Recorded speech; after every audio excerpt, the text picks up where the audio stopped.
So I am going to talk about water, but I'm going to talk about water in a special context, and that is in the context of something that's really important around here and really important where I come from, and that is weather.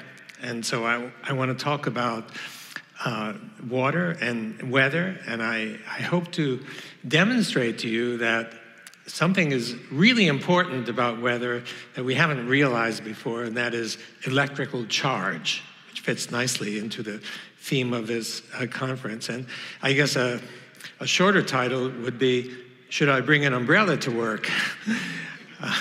Okay, so let me start with a few questions. So here's a question.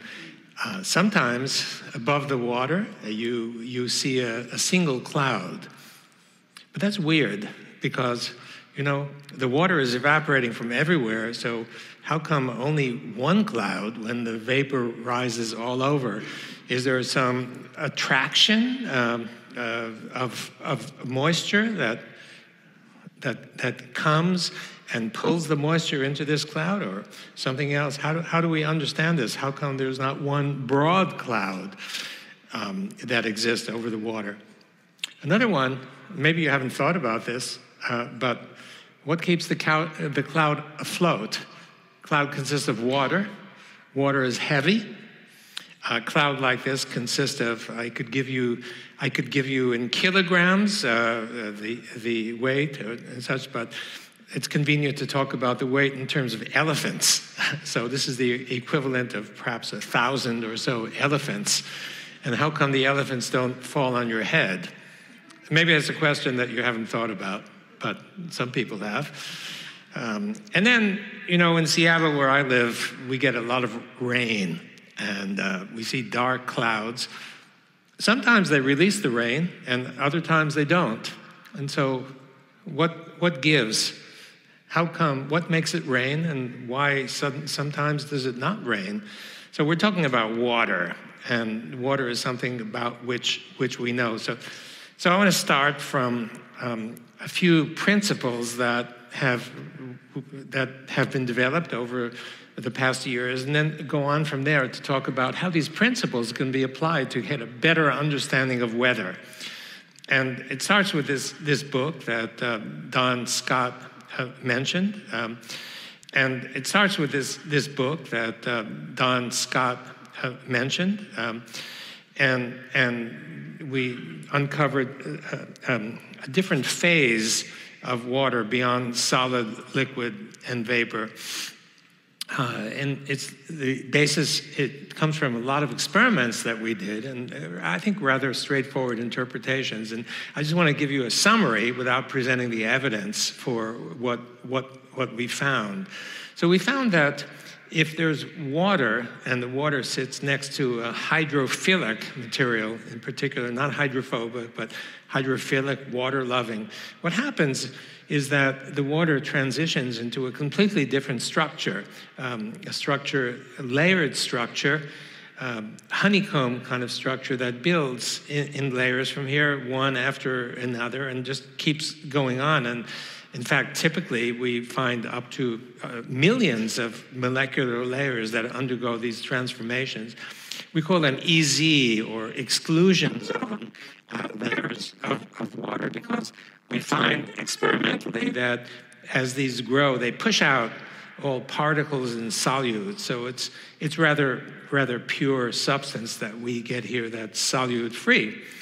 And the structure looks something like this. It's a hexagonal or honeycomb kind of structure consisting, of course, of oxygen and hydrogen. And unlike the structure of liquid water, which sits out here. And it turns out it's not H2O anymore. It's actually H3O2. If you count the oxygens and hydrogens in a unit cell, this is what you get. And it's not surprising because experimentally, we found that this region has a net negative charge. And this is negatively charged. If to be neutral, it would have to be H4O2, that is double H2O, that's neutral. But it's negatively charged. If you wanted this to be neutral, you'd have to put one more proton in here to make it H4O2. So negatively charged, and the positive charges, complementary positive charges, lie here in the water.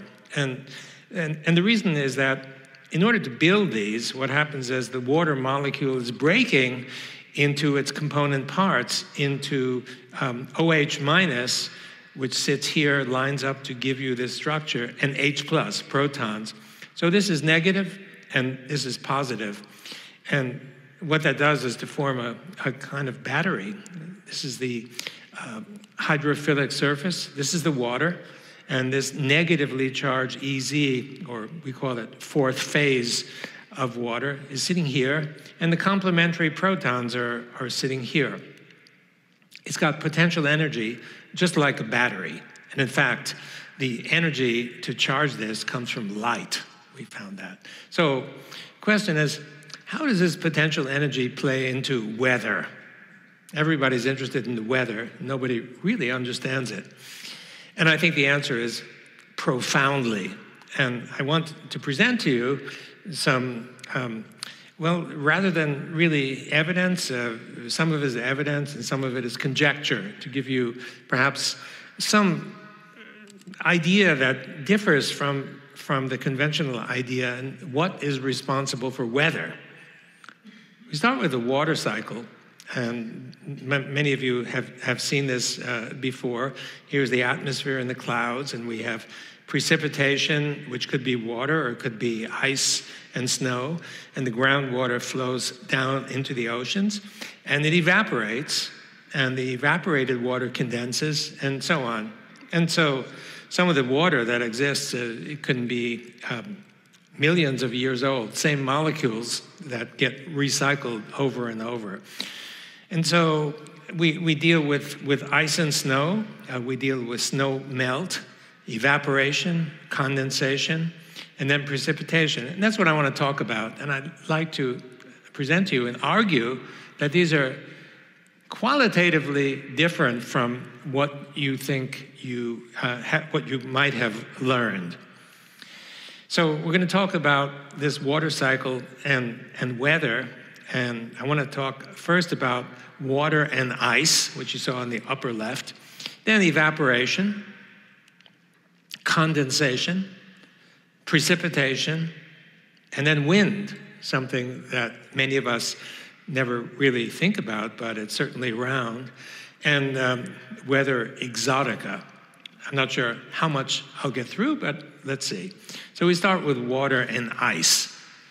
So you know about ice. You just basically take water and freeze it, and you get ice. But it's not quite so clear as that. It turns out that this fourth phase that I mentioned to you is a necessary condition for the freezing of water.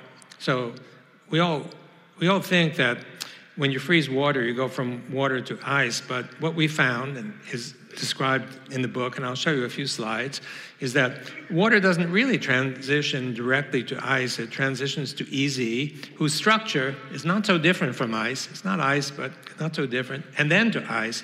And if you melt the ice, you go from ice to EZ and then to water. So the process of freezing differs. And the way it works is something like this.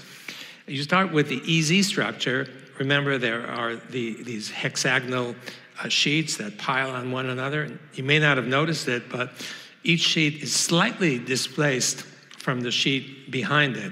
It's displaced in such a way that the negative oxygen here lines up with the positive hydrogen here. And so these are electrostatically attracted, and the same here. So it's a stable structure. It sticks together. And what we found is that the ice forms as this EZ structure. Remember, you go from water to EZ and then to ice. What happens is that you add protons, and I'll explain how in a moment, and these protons, positively charged, insinuate themselves between the two negative oxygens here, and then there's a shift of planes so that the planes are no longer displaced from one another, but they're actually in register. And that's when the planes come apart so that the ice is less dense and the ice floats. And, you know, we're happy that ice floats, because if it didn't float, if the ice were more dense and that the ice began from the bottom and worked its way up, then you'd have a real problem, because creatures like this could be maybe in cold climes, could be basically pushed out of the water and would obviously perish. So we're lucky that the structure of ice is less dense than the structure of water. So let me show you the evidence. Is it really necessary? Is the EZ really necessary for ice formation? So here's a simple experiment. What we do is we take a droplet of water and we put it next to a hydrophilic material. This is one that we commonly use. It's called Naphion. And so what we find is that next to the Naphion, we have EZ water that forms. And beneath this, we have a cooling plate. So basically, this water is being cooled, and eventually it turns to ice. But I want to demonstrate to you that it's the EZ that where the ice formation is initiated. And that's shown here. So we're depicting this particular region over time. And so here's a water drop, and here's a piece of Naphion. And remember, the EZ is sitting right here. And you see this bright spot. This bright spot shows the initial location of ice formation. And later, as ice formation occurs, of course, it moves into the water, but it moves and penetrates down where the EZ is. And you can see later, it basically follows the EZ. So the EZ is basically the first place to freeze. The freeze initiates in the EZ, and that's the main point. And the way we think it does, and I'll show you evidence in a moment, is that you have the EZ here, remember, negatively charged here, and the protons here. And gradually, as the EZ builds up, more negative charge, you get more positive charge here. And when the positive charge gets dense enough, what happens is it moves into the lattice all the way to the most negative part and forms here. And remember, EZ plus protons gives you ice. And so we have the ice that forms right here. And the process continues, and gradually you get a whole bunch of ice, starting with the EZ. Now, to show you that this really happens, we have a setup that looks like this. So here's a chamber. This is a thermoelectric cooler. So this water then gets progressively cooler. And we find that the cooler it gets, the bigger the EZ gets. And beyond that, we just have water, and we put pH-sensitive dye. These are the dyes, that change color, just like litmus paper. Acid is one color, base is another color. And here's what happens when freeze occurs. So here's the cooling plate, right? Here's this cooling plate. Here's the ice, and here's the water that has yet to convert to ice. So the green color is actually neutral. And here in the ice, the red color is very low pH. It means it's full of protons. So it shows that, indeed, as the ice forms, a lot of protons enter into that region. So ice formation involves protons. It's EZ, negatively charged, plus protons give you ice. So we understand now that what happens is you reduce the temperature, you get EZ builds up, and all the protons that are sitting here rush into the EZ, whose structure is a little bit different from ice, and that converts to ice. So what happens when the ice melts? Well, you might expect the opposite, or the reverse process. So the ice turns into EZ, which then turns into to water. So do we really see EZ water when this melts? We did the experiment. We put ice into a cuvette and allowed it to melt, and put the cuvette into a spectrometer, which can measure the absorption of light at different wavelengths. And so we asked the question, does melting produce EZ water and protons? So this is the absorption spectra of just melted ice, just melted water samples. And there are 4 different panels, and the only difference between them is we used a different kind of water. So this is deionized water. We use that to make the ice. Boiled deionized water, degassed deionized water. It doesn't really matter what kind of water you put in there. When you melt the ice, you get a similar spectral pattern. In all cases, there's a big absorption peak at 270 nanometers. And we know from our previous experience that the 270 nanometer absorption is the signature of easy water. It's the defining feature. That water absorbs light in the UV region at 270 nanometers. Ordinary water doesn't. So we can conclude that as you take the ice and you melt the melted ice is easy water. So the melting is ice to easy. And then finally, after some time, the easy converts to ordinary water. So what about snow? Well, it's pretty. And I think all of you know that snow has hexagonal crystals, and it's always been a kind of mystery as to why there should be hexagonal. But remember, the EZ is hexagonal. And if snow grows from hexagonal kind of ordered water, it makes total sense that the snowflake would actually be easy, some construct of easy water. And the fact that easy water is negative means every snowflake should have negative charge, and these snowflakes should stay apart from one another, which basically they do, built from, from hexagonal EZ. So we've dealt with ice and snow and the 4th phase of water, and I've presented to you some features that are perhaps a lot different from what the conventional view is of freezing and melting. And now I'd like to show you a video. And this video is something that is on the Discovery Channel. And it was based on my book, The 4th Phase of Water. And we made it, you might say, to Hollywood. And I want to show you a 5-minute clip. The movie is called The 4th Phase.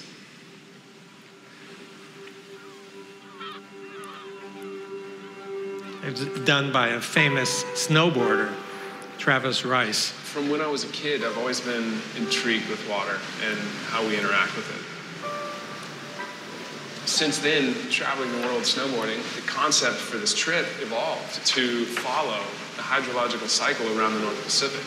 Really attempting to immerse oneself in the elements and see how this whole thing works. It's been incredible.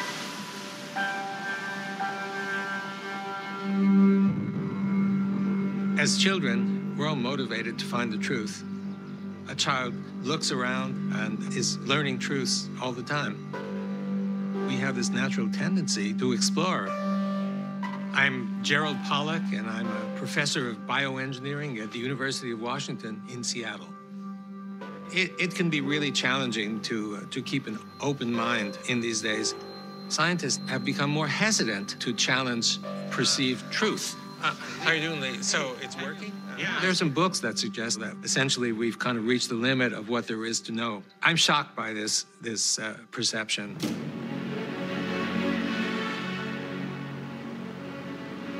There are many aspects of water that we see every day, and we don't really understand them. These are questions that need answers.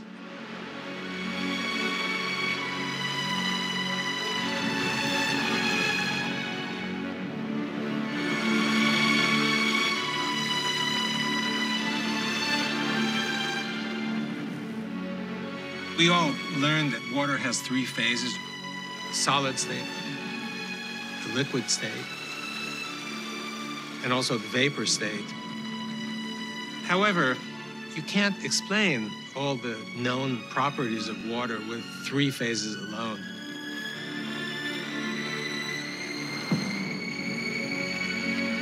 You need a 4th phase. What's the 4th phase? With an energetic input, water molecules undergo massive change. They become ordered, they acquire charge. All of this energy to create the order comes from light. We began with experiments to try to learn more. We noticed something that seemed almost magical. Every one of the tests that we did showed that this water was different from ordinary water. The individual molecules actually linked together to form a hexagon, and then many hexagons. We can understand why snowflakes are hexagonal. They actually form from the fourth phase of water. After some time, there seemed to be enough evidence to indicate that this was a distinctly different phase of water. You might ask what implications it has for us. We're approximately 2/3 water. Most of the water inside of our cells, they're filled with fourth phase water. This could be central to all of what goes on in the biology of the cell. This is going to lead the way to a better understanding of how cells function.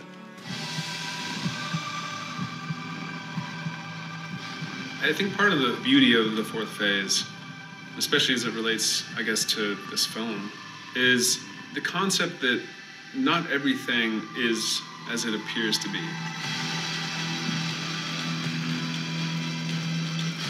Leaving some space and open-mindedness for allowance of a shift in perspective on how you view the world is one of the most important things in my life.